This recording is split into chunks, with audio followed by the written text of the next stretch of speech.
이 반도가 개봉하니까 여름철 빅 시즌이 드디어 돌아왔구나라는 생각이 일단 들었어요.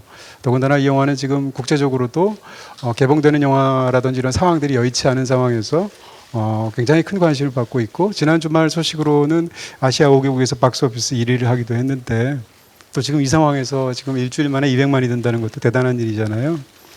감독님, 이런 상황 속에서 지금 이 영화가 개봉하게 되신 현재 일주일이 지났는데요. 소감이 어떠신가요? 저는 뭐 영화마다 이제 운명이 있는 것 같은데, 뭐 사실은 이제 반도라고 하는 영화가 이 상황에서 이제 개봉하게 된 것도 이 영화가 갖고 있는 운명이라고 생각하고, 그리고 또 애초에 좀 저희가 좀 전 세계에 동시에 이제 개봉을 하겠다라는 계획을 가지고 한 1년 전부터 이미 이제 그 해외의 배급사들하고 이제 선판매를 하고 개봉일을 사실은 거의 다 맞추고 있었어요. 지금은 일단은 뭐 조금 안정이 된 아시아권에서부터 개봉을 할 것 같아요. 속편을 이렇게 만드신 것에 대해서 굉장히 놀라운 부분이 있습니다. 요즘 연이버스라는 말까지 쓰잖아요. 연상호 유니버스라는 말을 쓰는데, 부산행과 또 서울역이라는 영화가 있었고요. 이 영화까지 3편인데, 사실 3편을 우리가 느슨한 3부작이라고 말을 하지만 이 관계는 굉장히 느슨하고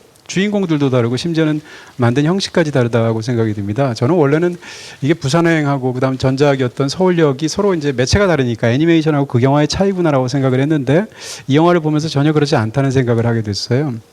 일단 이 영화는 부산행의 속편이라고 말을 하지만 영화가 사실상 거의 부산행의 반대말 같은 영화처럼 저한테 보이고요.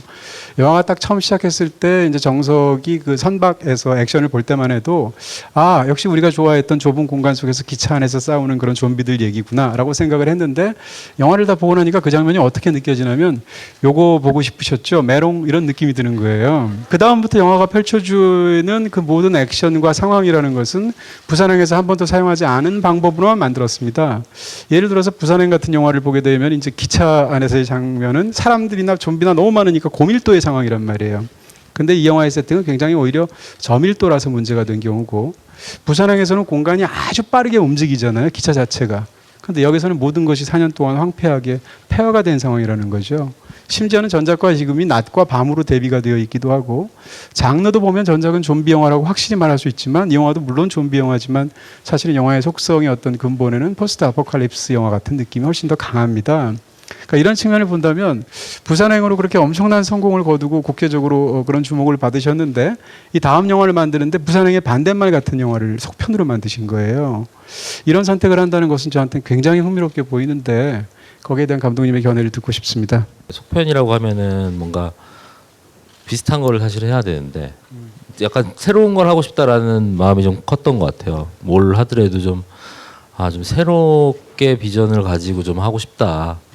그런 이제 마음이 이제 굉장히 크다 보니까 제가 뭘 하라고 하면은 그냥 그대로 하면 되는데, 뭔가 좀 다른 거를 하고 싶고 좀 다른 비전을 가지고 영화를 좀 찍고 싶다라는 생각을 했어요. 부산행하고는 룩이 다른 배경 안에서 영화를 하고 싶고, 초반에 기획될 때는 이 영화가 제목이 반도인데 왜 부산행 2라고 안 하냐, 부산행 2라고 해야 더 많이 팔리고 뭐 그러는데, 저는 사실은 2보다는 부산 나오지도 않는데 왜 부산행이냐, 굳이 이렇게 한번 했던 거를 또 한 번 하는 게 제 입장에서는 정말 좀 재미없는 일?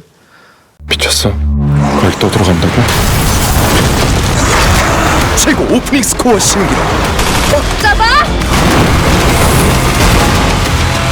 전 세대가 열광할 블록버스터 탄생!